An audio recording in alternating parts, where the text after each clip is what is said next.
voy. Nosotros soñábamos con morir en Rusia. Tengo un chaleco moral. La revolución se tiene que hacer de seguidiza, de seguidiza.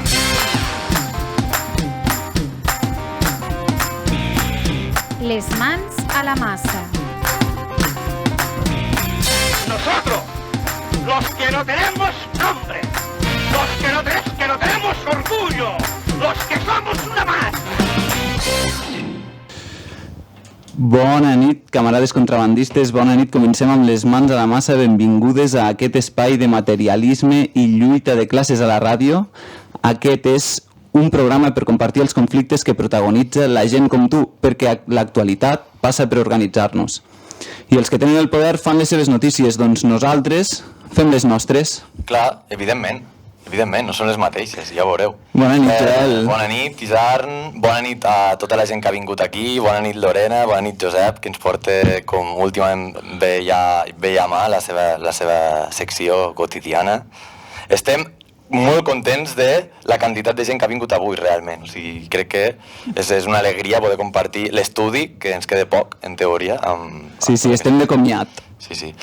Ja sabeu que podeu escoltar-nos per streaming a la web de Contrabanda, allí està en directe, però bueno, això sí sou una espècie de modernillos en els que no ens interesseu, i si el que us interessa, doncs, evidentment, és la ràdio, ens podeu escoltar pel 91.4 de la FM i pel YouTube, pel nostre canal de YouTube, i podeu trucar i participar al programa al 93 013 95 33. Que per cert, no he obert el gadget, el poso...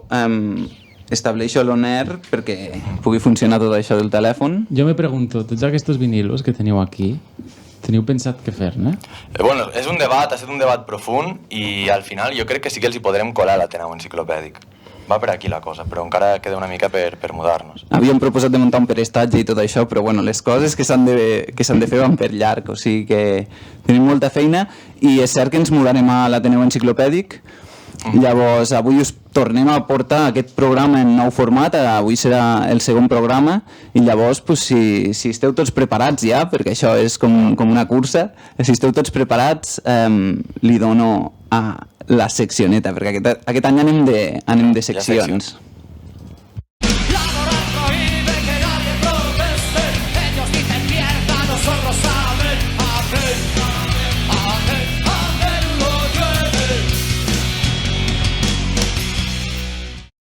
La Polla Records, increïble. Notícies que no ens interessen però que hem de dir per buidar-nos el cap, per fer una miqueteta ja d'aquest buidatge de cap de la realitat. Jo ho proposaré sempre, això és una espècie de rentat de cervell de la Unió Soviètica, aquí entrem i d'aquí s'ha de construir l'Homo Sovièticus. Va, tira'm la cascada de notícies. Va, estàs preparat? Claro. Vinga. Merkel es declara feminista després de 16 anys al poder sense fer polítiques feministes. Hòstia, aquesta notícia és impressionant, Tenim la màxima mandatària de la Unió Europea, que després d'uns quants anys decideix que ara s'ha declarat feminista. I si entréssiu a la notícia, veuríeu que la persona que l'ha sorprès, que l'ha fet canviar d'opinió, és la reina de Dinamarca, crec. O sigui, aquí hi ha un debat. Ser feminista és declarar-se feminista?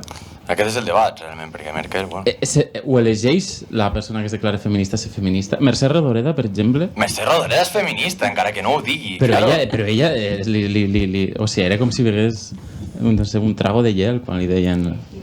Bueno, no cal aturar-se en les notícies de la cascada de notícies.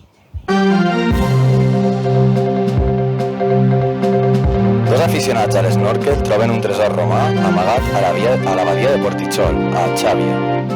Avui va de piratilles, les coses. Estaran de pirata. Estàs contant de notícies pirates. Anirà de piratilles, jo crec. Tenim una altra que diu: Berlín celebra un referèndum sobre l'expropiació de grans immobiliàries coincidint amb les eleccions. Aquesta no és tan boja, a priori, no? Què et sembla boig d'aquesta? Aquesta simplement l'havia posat perquè tingués una mica de sentit el nostre programa en favor de la classe obrera, saps? Perquè si no això ja era una bogeria màxima. Si són les notícies boges, han de ser boges. Però aquestes són pel rentat de cervell, doncs alguna hi ha d'haver d'aquestes que sigui una proveta, saps? Que et faci estar atent. A veure, tiren més, que tenim alguna... Vam estar parlant de que el president d'Haití havia detingut el tio que l'estava investigant per matar un tio i ara torna a aparèixer a Haití, no?, a la plana internacional. Dimiteix l'enviat especial de Biden a Haití. No m'associaré amb la deportació humana i contraproduent de milers d'haitians.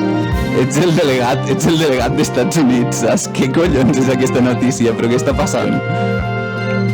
I després, una que és especialment compromesa, perquè també la vam estar parlant, és que és el fill d'una era. Perú crema les restes d'Abimael Guzmán. Home, aquesta havia de tornar a sortir. L'han cremat.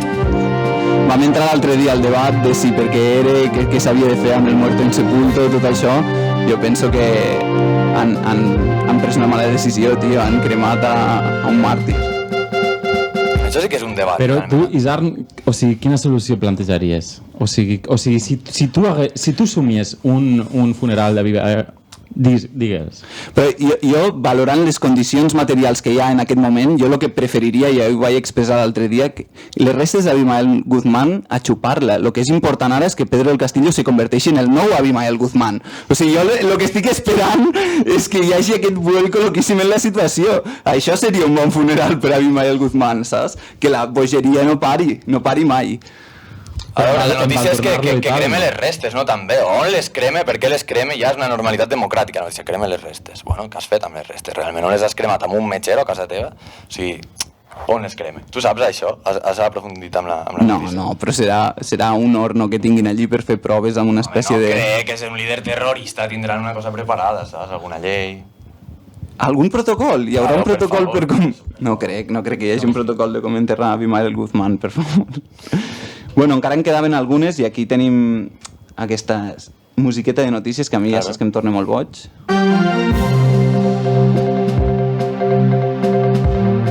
El Banc Central de Xina declara il·legals totes les transaccions amb criptomonedes. Bueno, inentendible, realment. O sigui... Inentendible la notícia perquè no tenim ni idea del que són les criptomonedes. Algú tenia alguna idea d'això? No, però lo interessant de tot això és que Xina un altre cop surt a la planícia mundial per exportar el comunisme, saps? Aquí està intervenint en tot el que no li sembla bé, intervenint en la criptomoneda, i jo crec que això és la nova Guerra Freda. És la nova Guerra Freda de Xina, no? Ara, tenim una altra notícia que diu l'Audiència Espanyola ordena el tancament de la revista Calera Info per enaltiment del terrorisme. Aquesta... Això a priori estem en contra, no? A priori... no sé, o sigui, jo la revista no me l'he llegit, a lo millor no estic tan en contra. No ho he mirat, era una espècie de revista vinculada a l'esquerra independentista basca i a tot el moviment i feia notícia i actualitat sobre presos polítics i m'ha semblat una notícia bona. Terroristes. Bàsicament, però m'ha semblat una bona notícia. Ja, claro. Pues després de parlar d'Abimael Guzmán, com a mínim apropar-nos una mica més a lo que passa aquí. No, però crec que era una bona manera de partir i vincular amb les seccions ja una mica més serioses del programa a través de la repressió que exerceixen tots els cossos de seguretat i la judicatura sobre ja la llibertat d'expressió, i passem dels presos bascos a també tots els presos que comencen a haver aquí a Catalunya, repressions de tot el moviment independentista, Pablo Hasél en presó i tantes companyes. I Puigdemont. Home, a veure, és la notícia més boja del dia. O sigui, tu m'has fet aquí una recolla de notícies boges i resulta que Puigdemont a lo millor s'està fotent, no sé, saps, una mica de pasta al pesto i l'han segrestat, saps? Ens l'han robat. Puigdemont. O sigui, el nostre president, ja estem. S'estava menjant una mica de pasta al pesto? O sigui, està això ja confirmat, aquesta informació? Jo no la tenia, no? Sí, abans de que li tornés l'all ja l'havien detingut. Abans de que ja... O sigui, està com a punt de derrotar una mica i tal. No, és terrible. Aquesta és la notícia. M'havia acabat de pair la pasta al pesto, no? A veure, també és difícil de pair.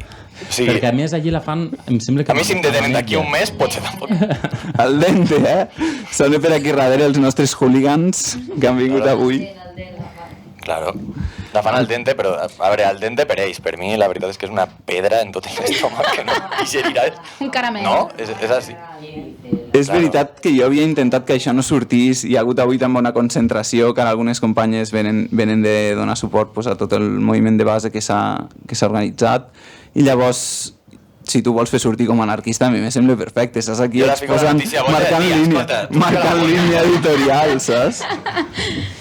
Bueno, doncs ja aquesta era la notícia boja. Això vol dir que hem acabat amb la desinformació del dia, i llavors que hauríem de passar, no? Hauríem de passar a la secció laboral i avui tornem a portar el que ens interessa més en aquest programa, que és que vinguin companyes a explicar-nos les coses de les que lluiten elles laboralment i les coses de les que estan enterades a nivell del que li passa a la classe treballadora del país. Llavors, espera't un segon, perquè avui estem aquí amb la novetat als piuets, que sóc jo. No, ho estàs fent molt bé, de moment. Està sortint bé, les notícies, la cascada ha caigut quan tocava. Ha caigut, no? Perfecte, no. Especialment contents perquè, a més, que sigui presencial i que puguem estar aquí parlant de la qüestió laboral, que és la que més ens motiva, amb una persona que s'ha preparat la secció. La dura cadena, trabajar sin tregua y sin fin, es lo mismo que una condena que ninguno puede eludir. El trabajo nace con la persona, el trabajo nace con la persona, el trabajo nace con la persona.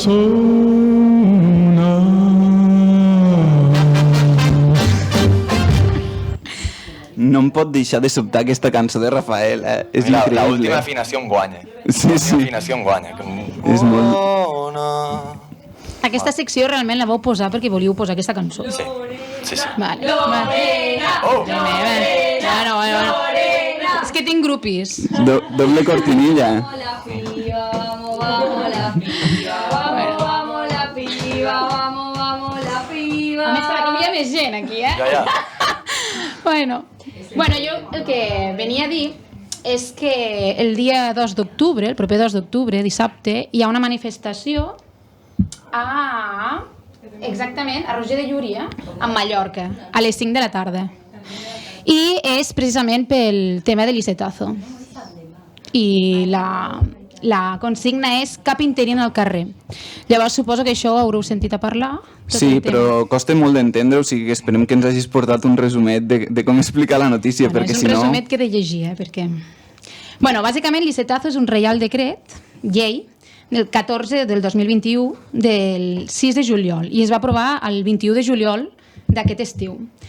Llavors, el que fa és, bàsicament, intentar regularitzar a les persones que són actualment interines de tot l'Estat.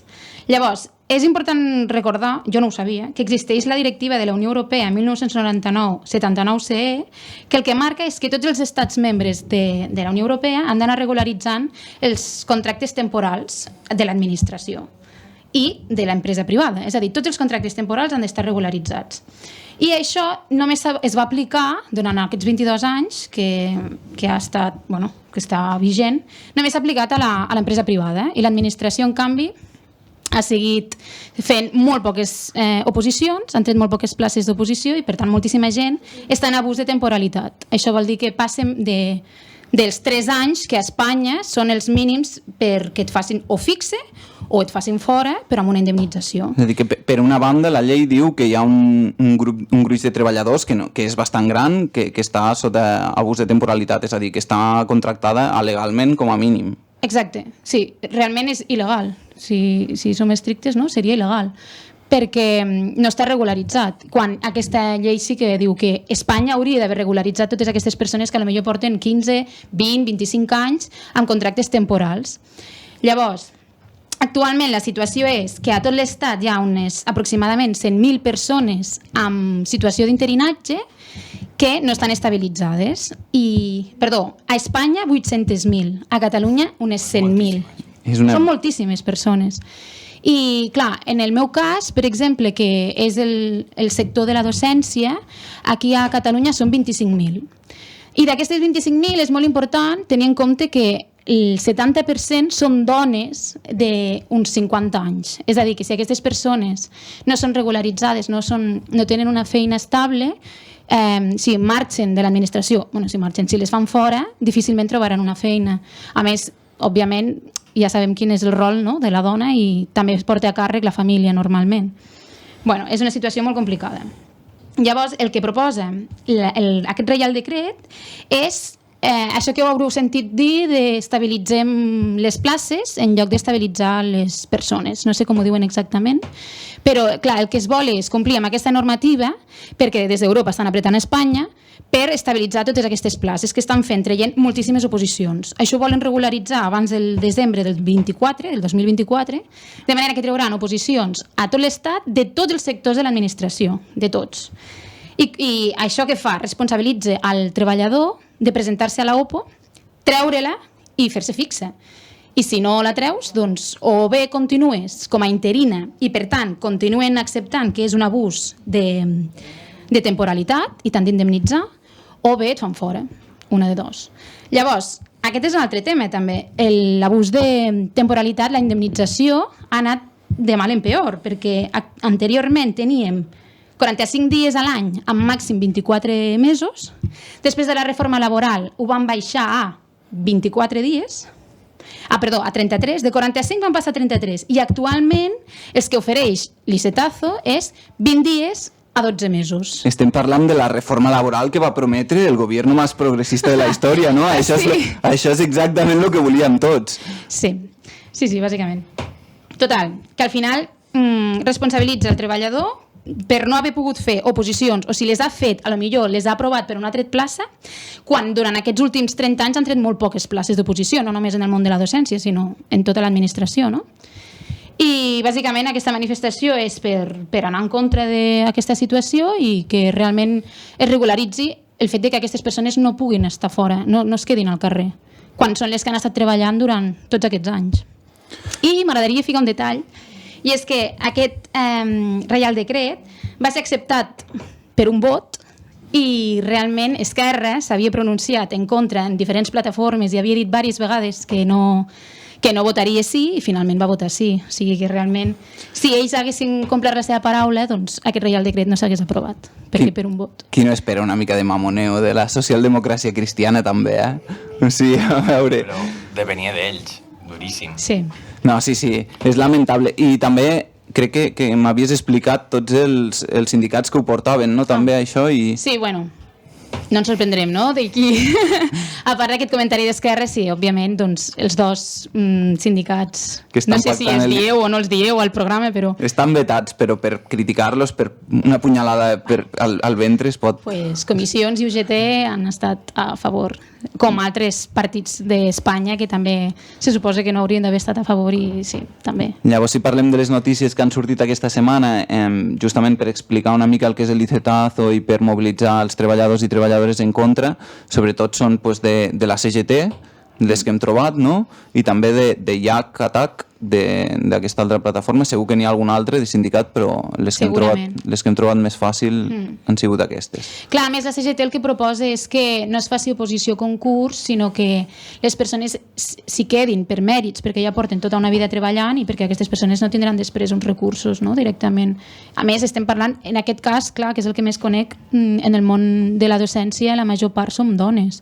Clar, i aquí hi ha un fet molt bèstia, que és aquest, si durant 30 anys tu has tret superpoques oposicions, la gent que fa 30 anys que porten entrampada amb aquesta feina té una experiència molt valuosa, però alhora també està molt lluny de fer un examen tipus oposicions com està més a prop una persona que acaba de treure's la carrera o que acaba ara mateix d'estudiar, saps? Llavors aquí hi ha un greuge comparatiu que... De fet, les últimes oposicions, gairebé el 50% de la gent que les va aprovar eren persones que tenien menys de 5 anys d'experiència com a professor. Però, clar, òbviament, són gent jove que acaben de sortir d'estudiar una carrera, no? O, bueno, sí, bàsicament, la teva formació, la universitat... No han convocat oposicions, però el que es necessita per aprovar-les, com a teoria, ha anat canviant. Exacte. La teoria ha anat canviant, el treball, les competències, les unitats didàctiques globalitzades, no sé què... O sigui, t'han carregat... Realment és una que ja estan introduint i que tampoc ens hem plantejat si era bo o no. És a dir, es fan oposicions respecte a un model pedagògic que ens les estem menjant també. O sigui, jo crec que hi ha un munt de plans de lluita allà. Ja no t'ho pots ni plantejar. Ja has d'anar...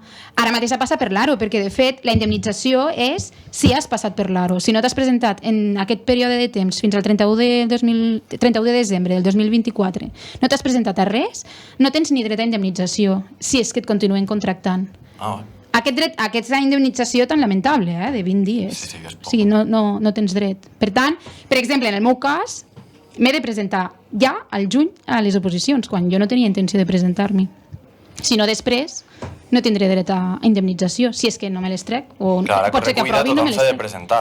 Claro. Una escabetxina. I més per la gent que porta 20 anys sense preparar-se cap tipus de, jo què sé, el màster que t'ajuda a preparar-te la teoria, que et fa estar en una realitat com pedagògica que és molt canviant també, és que insisteixo en que és una moda, o sigui, fa 20 anys hi havia una moda i ara mateix n'hi ha una altra, realment, amb l'educació. I has obert un altre tema de discussió, el tema del màster, perquè abans no era un màster. Clar. Abans era un curset que valia 200 euros i ara és un màster que en val 4.000. Sí, però parlem, perquè clar, i a més, fa 2 anys tenia un preu i ara han canviat el preu, perquè com és un màster professionalitzador, no? Que ara han baixat el preu. Bueno, mantenim com que aquesta reivindicació de les interines i també sobretot del sector públic i tot això serà una reivindicació que anirem allargant al llarg de tot el curs segurament i els pròxims anys, doncs ho deixem pel següent programa i ara passaríem a la secció d'internacional i mentre se fa per aquí el joc de les cadires simplement comento... Amb calma. Sí, amb la calma. Simplement comento el tema que ja teníem preparat de Covid i treball, que també és una qüestió que està molt a l'ordre del dia, i sonava l'altre dia a les notícies, hi ha 3.000 sanitaris no vacunats suspesos de feina a França el primer dia que és obligatori. Tota aquesta idea, no?, que venia sonant del passaport Covid, de tota aquesta idea de si no estàs vacunat no podràs... I comencen per, comencen per la classe treballadora, els turistes que facin el que vulguin, però els treballadors, pues apurats. I llavors aquí tenim això, 3.000 sanitaris no vacunats suspesos de feina a França, també com alerta als antivacunes, saps? Ja que Miguel Bosé no pugui sortir de casa ja, i que tots els que són com ell tampoc, saps? Notícia ambigua, no? Me moquen aquestes dues aigües, saps? Estic dubtós en aquestes notícies. Està clar que la vacunació, a priori tothom l'accepta, però també està clar que acceptar-la així perquè sí tampoc. És a dir, qui tindrà les dades, què hem de fer, o sigui, però tant a les escoles com a 1.000 altres curros, que hem de tenir ara un paper on ens digui, jo què sé, l'horòscop del que ets, per si a casa aquell dia estàs malament, no sé què, o sigui, en quin moment se frenarà l'escalada aquesta de preguntar per tu que té la patronal, també. Com tantes altres mesures classistes que es van imposant, també. I bueno, comentava aquesta notícia com a transició a l'internacional mentre aneu fent el canvi, perquè realment després tenim... Itàlia obliga els treballadors a tenir el passaport Covid per anar a la feina. O sigui... Ja, això és el colmo, saps? Els treballadors van poder treballar durant tot el confinament a lo loco, saps? I ara aquí, i cada cop amb mesures més precàries, i ara a sobre ens exigiran un passaport Covid per poder anar a fer l'únic que no volem fer, que és anar a treballar, saps? O sigui, a veure, per favor. Indemnitzin si no vols tenir-lo. Hi ha un dit molt conegut, heu vist la pel·lícula, com es diu, a Sexto Sentido? Sí. Que hi ha un meme que diu que aquest tio, el protagonista, que és un actor molt conegut, jo no sé el nom perquè no sé res d'actors, com es diu? Bueno. Ni idea, és que estàs en el... Acaba de marxar l'única persona... Hem vist la pel·li. Bueno, res. La pel·lícula és que el tio està mort, però continua anant a treballar. O sigui, de veritat. Ah, sí? És que la persona més pringada que està mort i va a treballar. O sigui, de veritat. De veritat. Sí, duríssim. Sí. Bueno, pues ja aprofito... No devia tenir una altra vida. Aprofito per saltar d'aquesta idea del Covid i treball. Som una penya, realment. I posaré... Però fins allà arriba la maquinària del capitalisme que ens diu que hem d'anar a treballar, que morts, has d'anar mort. O sigui, no et pensis que... Si ara, per fi, us presento, ha arribat la tralla, per fi tenim aquí a la Rosario. Parla de cara al micro, perquè si no aquí els gadgets que tenim són així justets i aquests micros estan molt forts, però bueno, ara començarem perquè és la nostra convidada d'avui per fer la secció d'internacional, per tant, tirem la cortinilla. T'agrada?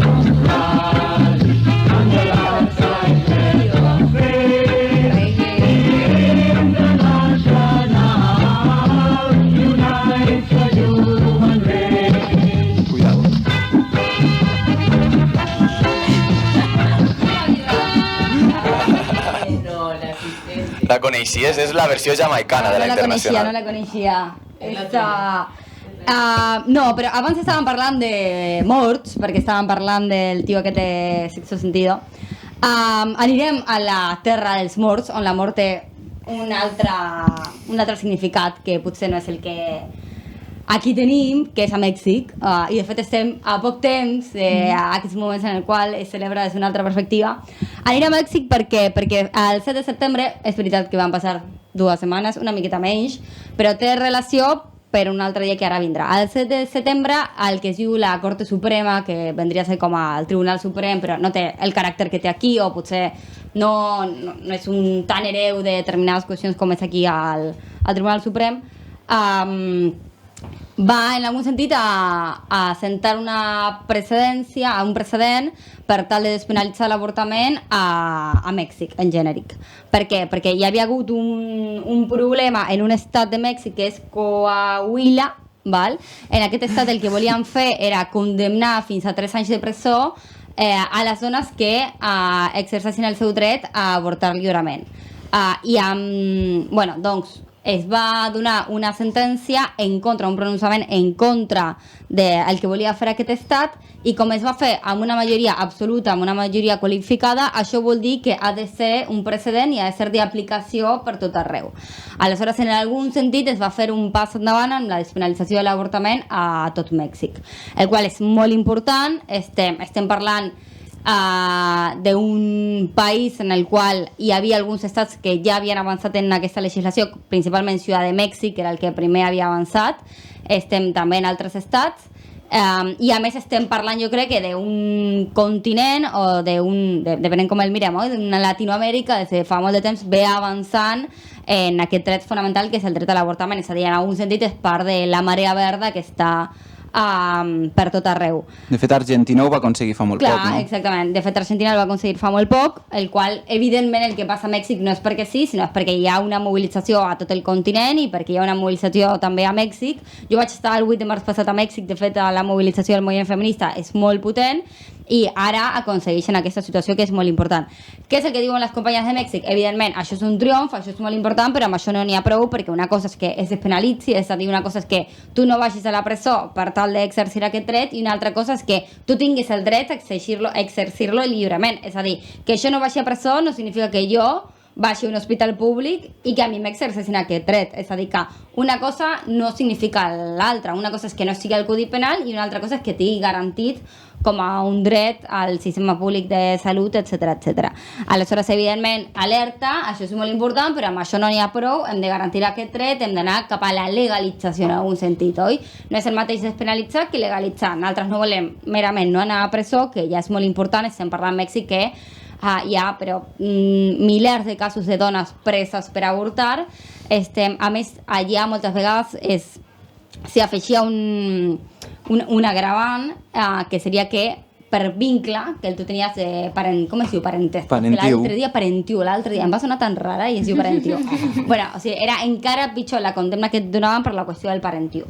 Doncs, això per una banda. Per què el posem també aquí a la secció internacional? Perquè ara el 8 de setembre és el Dia Internacional de la despenalització i legalització de l'avortament a tot el món, que és un dia que de fet té origen a una trobada internacional latinoamericana de dones que es va fer a l'Argentina l'any 1990. És a dir, que tanca en algun sentit aquest cercle dels elements que anaven posant.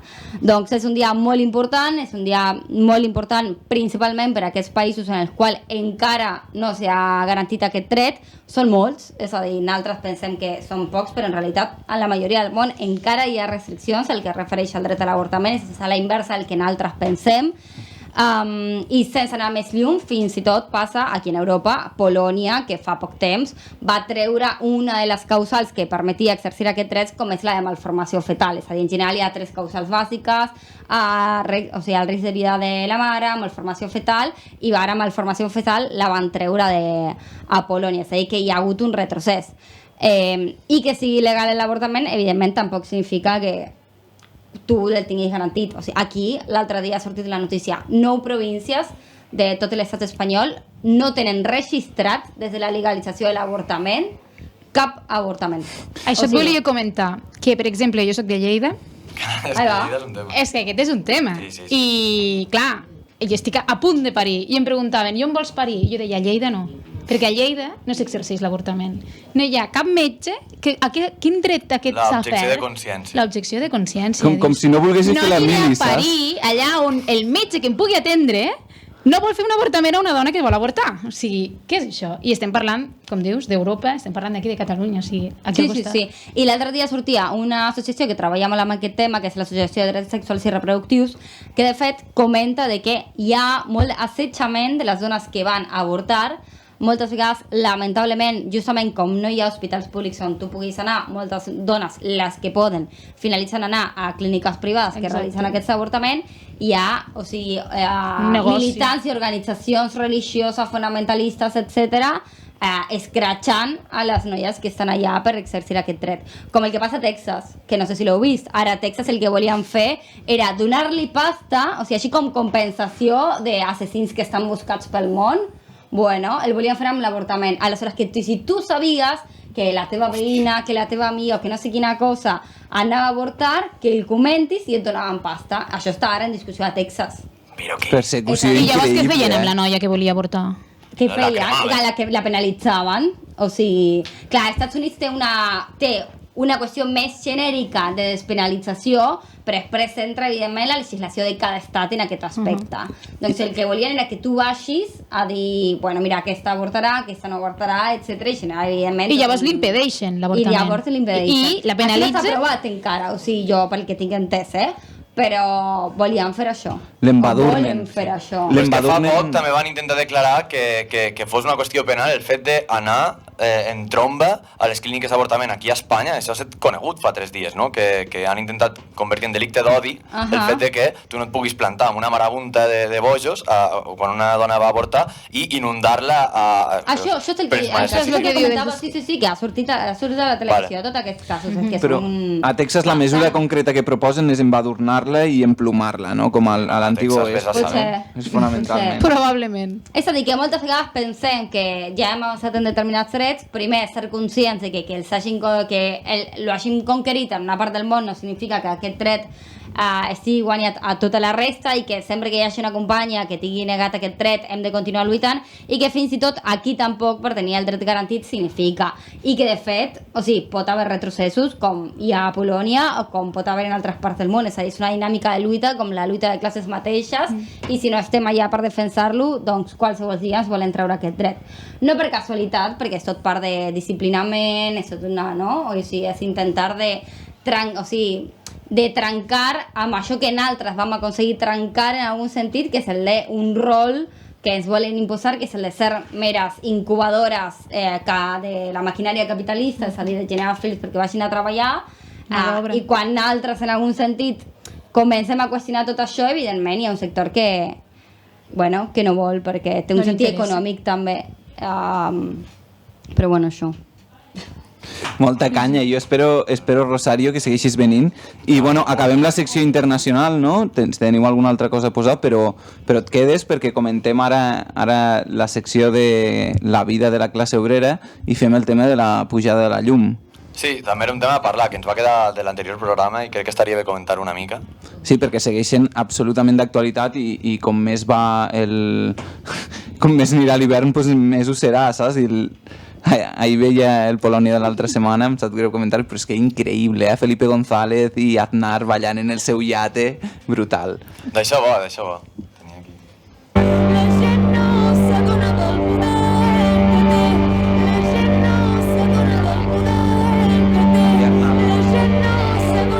Maria Arnal.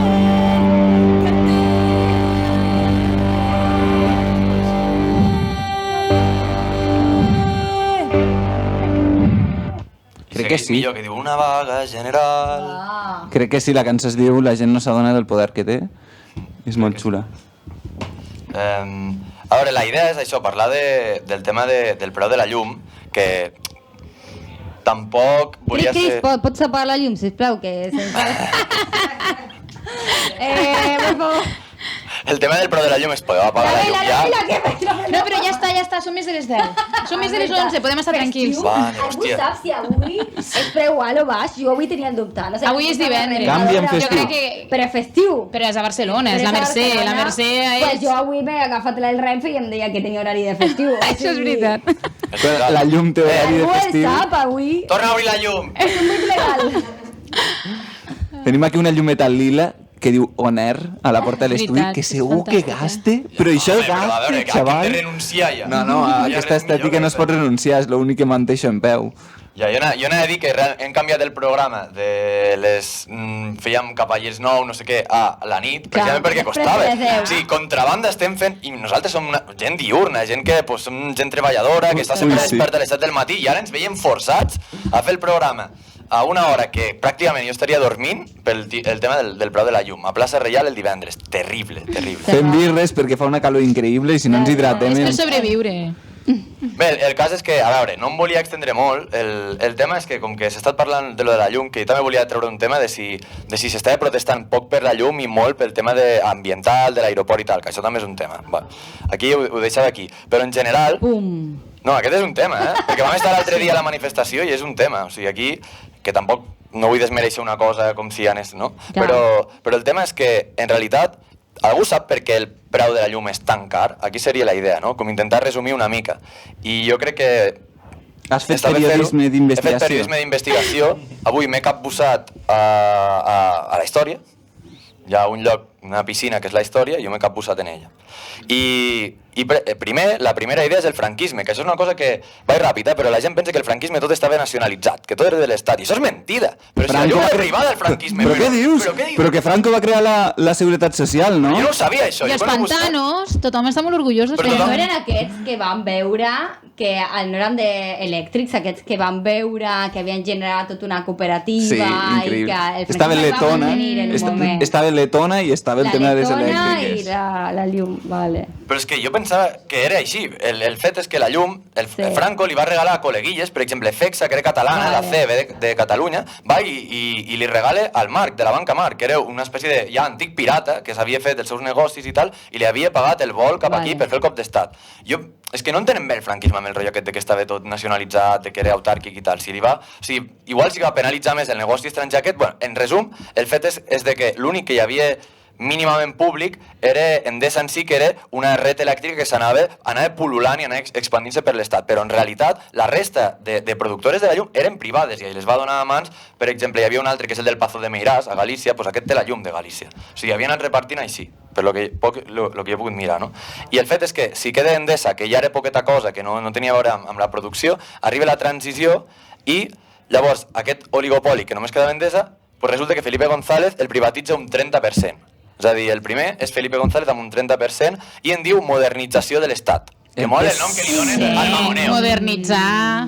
Un dia s'ha de fer això, posar paraules per no dir-les veritables. Sí. Reestructuració de l'empresa. Pum. Ja està. És duríssim, Reestructuració de la política nacional. Sí, no, reestructuració de la religió, pam, Auschwitz. Però el cas és que realment era un 30% i s'adequava a la Unió Europea. O sigui, Felipe González volia entrar a tot el rotllo de la Unió Europea i era la Unió Europea la que li demanava però podràs ja privatitzar les coses? Però aquí estem, aquí què Europa? No, però sí, ho acabem de veure, no? Europa Els interins que Europa era qui pressionava, qui volia que els treballadors estiguessin bé, no fotre'ls fora. Sempre igual. I després dir això que estan dient al Polònia, que és veritat, que Felipe González després curre per gas natural. Tio, això ja és en fi, una bona pasta que s'ha tret. I després va arribar Aznar i Aznar va dir, tio, un 35% de privat. Però de què vas? Però és molt poc, això. Però que tímid. Es va quedar, sí, no, el tio es va quedar com, hòstia, és que em posa en bandeja, o sigui, m'estàs dient que tu volies anar allí i, pues sí, llavors l'Aznar va dir, pues tot. Sí, realment, o tot o res. Va dir, no? Com la gent aquí amb la independència, o tot o res, no? És exactament igual, segurament. Sí. Em pots criticar si dic xorrades. Tot o res. O tot o res. Res, i a partir d'aquí pues, ja es va... I el que estem parlant abans també, que el fet és que després de dir per lo de la realitat llatinoamericana, que és que està molt lligada amb el preu de la llum d'aquí, perquè en el fons les mateixes empreses que es van apropiar el mateix capital va aprofitar aquesta privatització per llençar plans multinacionals i apropiar-se d'un munt de petroleres, la Repsol, un munt a Llatinoamèrica, no sé, això ho coneixeràs a més tu, l'Argentina, Rosana. disculpeu, però hem expulsat a Repsol. Molt bé. Però ho heu fet com va fer Evo Morales o... Repsol IPF, Repsol no existeix a l'Argentina. Ah, no? S'ha expulsat de veritat totalment. A veure, s'ha expulsat el S'ha transformat. 100% estatal, 50-50. Bueno, Bueno, vale, molt algo bé. és algo. Però- Aquí estem ja al 100%... Bé, ja, A veure. dir també que Aznar, després de fer això, està al Consell Rector d'Endesa i cobra pues, $500,000 de pavos l'any allí, no? Que això és una qüestió que també... Mai se diu, mai s'acaba dient, o sigui, saps que estan tots aquests locos entinglados. Si fas la lista de així, trobes a tothom, oi? O sigui, és... Sí. Hi havia 25 exministres que estaven a elèctriques. És molt, és molt. No sabia ni que hi havia tants exministres. No fa tant que tenim democràcia. Ja, i molts... Algun s'ha colat, en plan, sí, jo també. Tu que saps ser ministre, però clar, no els coneix ningú. I a sobre algun ja s'haurà mort, no? També, vull dir que aquí van aguantant, sí. Home, a veure, no s'ha mort el Corcuera i aquesta gent... Que els ministres no es moren. Aquest és un altre problema. Sí, aquest és un altre Ja, és que els fills de puta tenen el sou vitalici, els cabrons, hola, tio, claro, no és que se moren. si tu tens un sou vitalici, tu no et mors. Mort, no O sigui, mort. mories de pobre, tio, es deixen la pensió... No, sou vitalici no mors. Està claríssim. Bé, i el que volia dir a partir d'aquí, que és com es fixa, vaig ràpid, com es fixa el preu de la llum. Resulta que des de l'Aznar, el tio va dir, el preu és una subhasta, o sigui, les mateixes empreses que tenen tot el capital, i són 4, realment són 4, són les que determinen el preu. Però llavors va arribar Rodrigo Rato, el màquina de les finances, Rodrigo Rato i va dir, no, el preu, l'Estat ha d'intervenir en el preu. Perquè tots sabem que el PP hi ha rojos i no sé què, Rodrigo Rato, tots sabem que era un bon tio. Però el que va dir ell és, les elèctriques han de guanyar exactament el mateix, però la diferència la paguem l'Estat. És a dir, vosaltres fixeu el preu, feu el que vulgueu, tranquils, no sé què, voleu una birra, tal... Bueno, una birra per Diago, perquè aquella gent tothom sap el que es fotia. Si no, les targetes black. Però, bueno, el tema és aquest. I llavors, a partir d'aquí estem pagant molt, precisament per això, perquè és un monopoli de 4 empreses que es fixen elles mateixes el preu, que això no surt mai bé, si tu mateix te fixes. Després, es posa un impost al sol perquè no tinguis plaques solars. El tema de això, ho coneixeu? Los beneficios caídos del cielo. No. Hi ha algo superbonic amb aquesta frase. Sí. Impuesto que es diu los beneficios caídos del cielo. Superbonic i superfranquista. Però què és la llum? També, És que a vegades... La prosa... Què és el sol? Són les Es diu així, energies no ho dic jo, renovables. o sigui, no és una cosa que no és una espècie d'apel·latiu que jo li digui, és que ho diuen així, que és el consumidor el que paga el preu de contaminar el món. És a dir, els combustibles fòssils els paguem nosaltres. I quan van fer, com que era tan cebao que els paguéssim nosaltres, li van dir los beneficios caídos del cielo. És la llei aquesta, que vol dir que en realitat nosaltres paguem el que contaminen les grans empreses. Tu cobren a tu, si tu pots veure en plan, i tu cobren a tu. És surrealista. I l'altra és que a part d'això, totes aquestes empreses amb el tema del Next Generation i els fons de la Unió Europea, per exemple, Endesa, ja ha pressupostat 20.000 milions d'euros per ajudes de la Unió Europea, amb això que vindrà del rescate. Ja està, Intentem anar ràpid, però la idea és que el mamoneo és terrible, o sigui, és des de fa anys i que amb això del Next Generation es dirà Endesa pel clima. Ja està, doncs tu menjaràs igual. Endesa. Però ja veuràs, tindrà tot el rosco dels ODS i parlarà de la sostenibilitat i portaran el PIN i... Estarà Tomàs Molina al capdavant ja amb està el PIN tot aquest. fet. Jo ja el portava el 2010.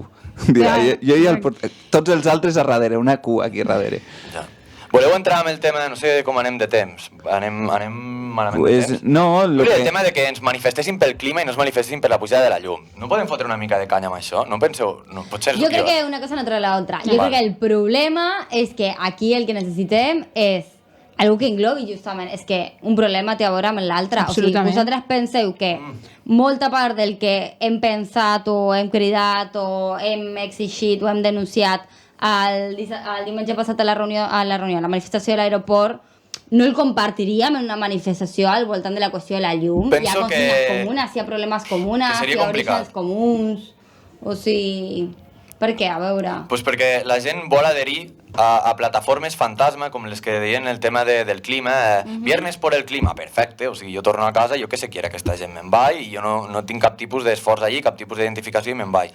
En canvi, si es fa una qüestió ja de la llum, intervindria sindicats, no sé què, i a la gent li costa més polititzar-se en aquest sentit, perquè sent com que haurà de formar part, com si li exigissin alguna cosa. O sigui, jo crec que prefereix coses efímeres. O sigui, en això no estic d'acord, en el sentit de que, vale, jo entenc que la interpretació és la mateixa, ens fot el clima, ens fot, i està tot lligat, les mateixes empreses, tot el rotllo de tal, però en el fons, a la realitat és que la gent no s'ha manifestat per una cosa i per l'altra sí. Jo crec que això té alguna a veure amb que la gent no li tira. Des d'aquesta perspectiva, sempre les coses són efímeres. O sigui, quan hi ha una manifestació que ja té planificat que després vindrà una altra. O sigui, O saps vols què dir vull que, dir? O sigui, claro, que quan s'han engegat... lamentablement i és massa efímer tot. O sigui, vaga general fins i tot, o sigui, i tu et planteges, i ara què? Com continuem? Sí, però No sé. penso que en el tema del clima... Jo al contrari, és un tema jo dic que al tranquil·litza contrari, molt a la gent. potser si nosaltres som capaços de veritablement oferir o pensar o organitzar un pla de mobilització, potser guanyaríem més. Perquè al contrari, potser hi ha gent que, que es planteja al contrari, o com el que tu dius, vaig una mà i després no passa res. En canvi, si tu el que planteges és un pla que tingui una coherència, que li doni una continuïtat, doncs potser hi ha tot un sector que li ve més lògica també a la mobilització, que no sigui la de simplement surto un dia i després torno cap a casa meva. No ho sé, no ho tinc clar. A tope amb això, però que també penso que la gent vol manifestar-se de forma política i que això és impossible i mentre que la gent ho pensi, pues, serà el que hi haurà. Estem assistint al xoc de trens entre el derrotisme anarquista i l'organització. Ojalà tinguéssim un pla, si jo també ho penso, però crec que hi ha aquesta part també, que la gent si pot ser política. A veure, polèmica, l'anarquisme no reprodueix gran part d'aquesta problemàtica dels moviments o de la manca de l'explicitació de les sigles o de la politització? Perquè hi ha moltes consignes o moltes coses que han anat i que jo crec que lo reprodueixen. O sigui, l'antipartidisme, l'antiorganització, o sigui, organització política em refereixo a l'antiorganització. A veure, una cosa és antipartidisme i una altra cosa és antiorganització. Antiorganització, amb nom i cognom em refereixo, però no hi ha una reproducció d'aquest movimentisme en part de l'anarquisme també, quan rebutgen en genèric les coses que són diametralment oposades en un sentit de classe, no ho sé. Estem recollint la secció del ring, Me faltarien les campanetes tenir-les aquí perquè... Jo penso que anar a caçar aquella gent que no està polititzada pensant que les podràs torturar i que deixin d'estar despolititzades amb una manifestació pel clima és igualment surrealista. O sigui, aquella gent no es vol polititzar, en definitiva. O sigui, se polititzarà per altres vies. O sigui... Però... Per què dius això? És que vull una justificació. La gent no vol. Què? És que el voler és algo tan complicat de mesurar o de que tu el tinguis corroborat? Què sé? O sigui, per què afirmes que la gent no vol això? O sigui... A mi m'encanta i un dia portem els guants de boxa i posem aquí la secció perfecta perquè us foteu cops de puny i perquè puguem fer una discussió acalorada en termes ja sobre el marxisme i l'anarquisme. La gent no vol... La gent no vol o, bueno, sempre hi ha, no sé... O la gent no vol o treballem per fer-ho entre totes, també. L'avantguarda on està? A veure si ho aconseguiu, que portem molts... A veure si ho aconseguiu. No t'inclous. No, home, en aquest sentit no. Vinga, va, ara farem la transició cap a la seccioneta que ens porta el nostre col·laborador, ara ja sí que habitual del programa. Jo vull agrair a... Moltes gràcies, Nana. Moltes gràcies, Rosario. Bueno, ens veiem als carrers, no me'n recordo, però bueno, ja m'és veient, que hi ha moltes coses. El 2 d'octubre comencen, o sigui, i això, i el 28 de setembre, recordeu que és el Dia Internacional. Sí, moltes gràcies per venir. Moltes gràcies per venir, i no tornaràs. Ho has proposat tu, t'has exposat i has dit, vinga va, parlem d'això, i clar, t'han caigut per tot arreu, Claro, però estem aquí per això, o sigui, jo crec que... Per parar la galta. Exacte, i si no l'altre, el propi programa. Explota, explota, me explota. Explota, explota mi corazón. Explota, explota, me explota. Explota, explota mi corazón. Liebe, liebe, liebe, ay. Qué desastre si tú te vas. Explota, explota, me explota. Explota, explota mi corazón.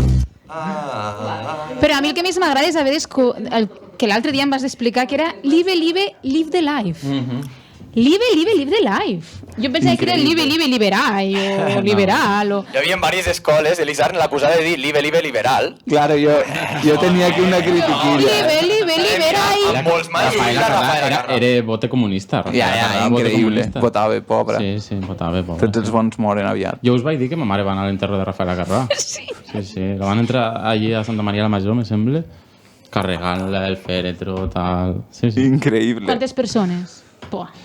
Pel tema Covid, jo crec que probablement... I va entrar ta mare, inclús amb el tema. Imagina't, és que és una senyora... No, però allò, o sigui, heu vist vídeos de quan van enterrar el camarón de la isla? No. És una cebada. Jo he vist vídeos de quan van enterrar a Durruti, a partir d'aquí lo que enterrin... Perquè quan dèiem l'Abigail Guzmán i tal, i el James Brown també, quan se va morir va ser un problema, perquè hi ha un tema que és, vull dir, la gent propera, i després, com la seva transcendència, ja sigui política o mediàtica, hi ha dos com desitjos de transcendència que xoquen.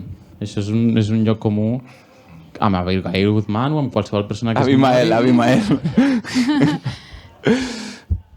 Bueno... Sí, porto una secció... Vale, fins ara havíeu estat parlant de coses importants i jo em sento fatal perquè el que porto, pues, com sempre, tot una vegada, no? Però... Bueno, després del programa de l'altre dia, més bogeria no pot ser. Mira, jo vinc a parlar de la roba estesa.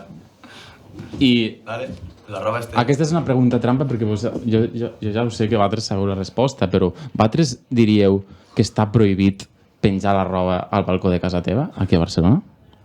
Home, tenint en compte que soc poble, del sentit comú. Jo crec que no. No, jo crec que no està prohibit perquè no crec que se legisli cap a coses tan petites. Pues t'equivoques terriblement. Una altra vegada, Joel.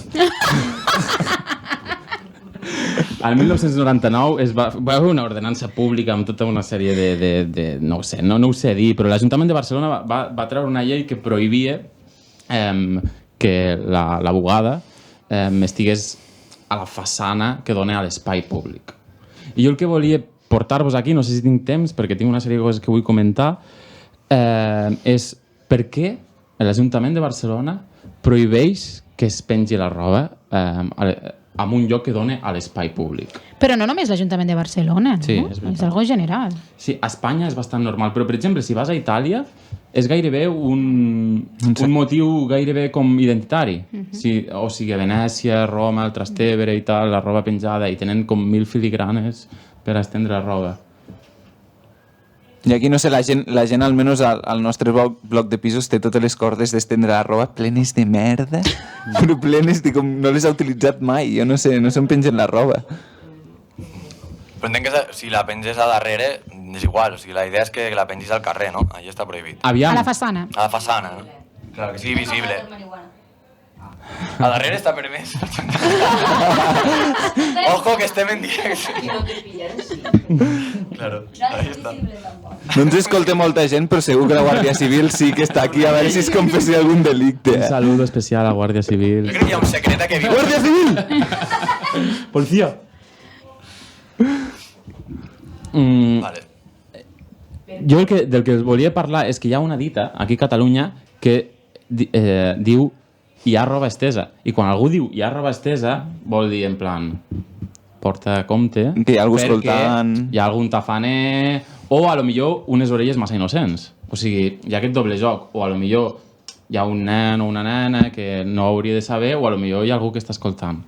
I a mi això, el que em trasllada personalment, és a un món que està d'alguna forma regit pel xiu-xiueig. Perdoneu-me el xiu-xiueig, sí, la xerradissa, el murmuri, el marujeo, venga, va, el marujeo. La primera forma de control social. Ui, és que a veure si hauran dit què. Això, Gabriel García Márquez amb aquella espècie de jo què sé, de notetes que es deixaven a la plaça del poble, esas allí clavades, com en plan... Claro, claro. Les novel·les estan fetes de xiu-xiuejos, al final. Bueno, va molt lligat amb el que ha explicat abans la Rosario. De que paguen pel xiu-xiueig no? El cotilló de que aquella dona vol avortar. Vale, ho estem lligat tots. Això ja sembla una reunió de masons. Ja sembla una reunió de masons. El triángulo perfecto. Val. A part, hi ha una altra qüestió, que és d'alguna forma la lluita que tenim tothom que ens prenem compte que Barcelona i l'ordenança pública de Barcelona només té en compte un tipus d'individu, que és el que forma part d'una espècie de classe mitja universal, perfecta i fantàstica, que conviu amb els demés, amb una infinita concòrdia, amb un diàleg de persones civilitzades que ocupen l'espai públic. Llavors, en aquest lloc on tothom es troba d'alguna forma, d'una manera planejada i perfecta, on... Que no aixeca gaire la veu. Sí, no, claro que no, home, no es faltaria. No, tot és agradable, és un acompanyament continu en aquesta harmonia perfecta en la que suposadament viu Barcelona. Clar, que de repent la gent pengi, jo què sé, les seves calces al balcó, és incòmode, no és el que s'espera. O sigui, per mi, el tema de la roba estesa, i m'he saltat la part més important, que és que la gent que penja la roba al balcó és perquè no tenen o una secadora a casa o perquè no tenen un pati interior on secar la roba.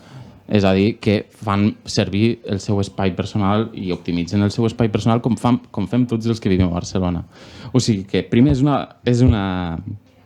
una mesura classista, vinc aquí a dir-vos això, vinc aquí a partir una llança per dir que és una mesura classista i, a part, també és una mesura, diguéssim, laicofeixista.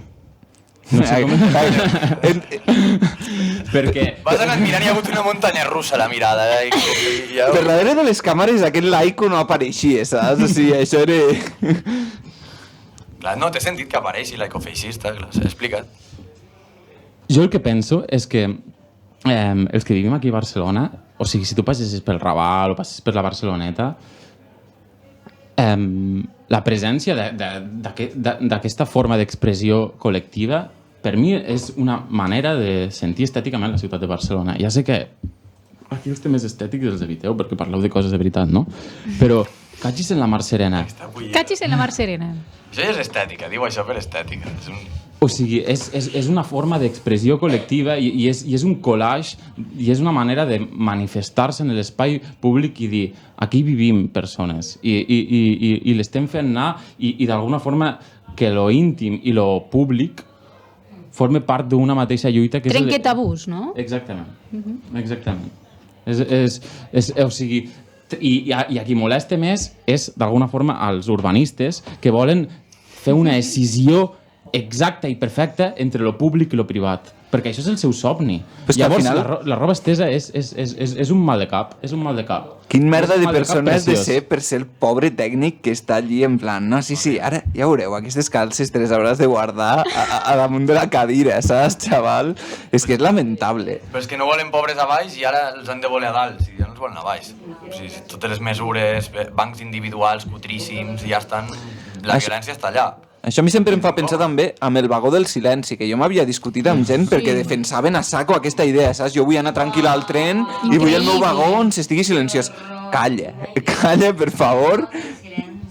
És que és exactament el mateix, o sigui, és aquesta mesura d'emmirallar-se amb lo nòrdic, la gent serenada, la gent pausada, és la gent que fa les coses bé, saps? És un tabú, la roba estesa, que si se't cau una calça, has d'esperar a que la deixin, no? En aquest lloc de la zona comuna, de l'edifici, i l'agafes. O sigui, en cap cas es tracta de que tu vagis a buscar la teu. Mai he baixat a buscar unes calces. Ei, se m'ha caigut, me la pots donar? No, has d'esperar a que en secret ningú s'assabenti que era la teva, saps? No, però és que... La deixen ahí. I la veus abandonada allà, Dius, aquelles calces. Però és que quan ho fas a sobre, quan tu vas a buscar-ho, la gent te mira raro, com si fossis una espècie de testigo de Jehovà o algo pitjor, saps? O alguna persona que realment li vol rebentar la vida, en plan, vinga, m'han caigut uns pantalons, visca dalt, no sé què, i te miren així amb cara de fàstic, com... Són uns pantalons que tens allí segur. Jo uns pantalons els aniria a buscar, són les calces, les que em provoquen neguit. Bueno, com ho veieu això? Jo crec que estem apurant ahir 42, ens queda, no sé si vols tancar la teva seccioneta o tirem el que l'altre dia ens vam saltar. L'heu tancat vosaltres, que és el que m'ha fet més il·lusió de tot. Ah, sí? Uf, doncs amb aquest elogi tirem l'últim àudio. Todo es de color, todo es de color, todo es de color, todo. Què és això, Josep? Un gran temazo de Lola i Manuel i que... Jo ens demana entrada de la secció i final de la secció, com si estiguéssim... És un tio en classe. Rafaela Carrà i Lola i Manuel. Sí. És que és un combo imparable. Increïble. No, avui te l'hem ficat, l'altre dia es va passar, però avui... Doncs bé, nosaltres anem acabant amb aquesta edició de Les mans a la massa i ens queda el que justament vincula aquest programa amb tot el que hem estat fent l'any anterior, que és el petit moment històric que ens donem de marge per seguir parlant de materialisme i lluita de classes. És veritat, a veure, crec que haurà de ser breu perquè queden un minut, però diem-lo. Doncs avui jo m'havia sapigut una mica greu perquè no havia pogut portar cap moment històric així molt dur de la classe obrera, però te n'havia buscat un especial per tu, Joel, que era el 1711 a Rio de Janeiro, Rio de Janeiro cau en mans del corsari francès René Duguay-Trouin. Després d'ocupar la ciutat, René Duguay demanarà el pagament de nombrosos rescats i l'alliberament d'un miler de presos francesos. I això és increïble, saps? En les historietes de pirates. Jo crec que hem de recuperar també aquesta època. No has fet aquesta efemèride pirata? Efemèride increïble, no t'ho diré perquè realment és una revista molt coneguda i passo de fer-li publicitat. I després la Rosario amb la... Que te l'havies trobat amb una planxa... La pròxima m'inventaré una historieta. Formava part del tresor. És una cosa pirata, o sigui, espero que hi hagi una efemèride pirata sempre. No, però llavors per acabar també l'aportació increïble de la Rosario trobant-lo a l'últim moment, que és el 24 de setembre, el Soviet Supremo de la Unió Soviètica al 1990 aprova el canvi de l'economia socialista a l'economia de lliure mercat. I això acaba com una llosa... Els estalinistes es van concretar en algo real, no? Això cau com una llosa de la qual potser no cal fer més befa avui. I simplement acabar recordant el que recordem cada inici de programa, que és, bueno, esperem que ens escolteu al 91.4 a la FM a Barcelona, sinó a Contrabanda, a www.contrabanda.org. Ens podeu seguir per Instagram, per l'Ivox, a la web de Contrabanda. A YouTube, si ha sortit bé la gravació el penjarem.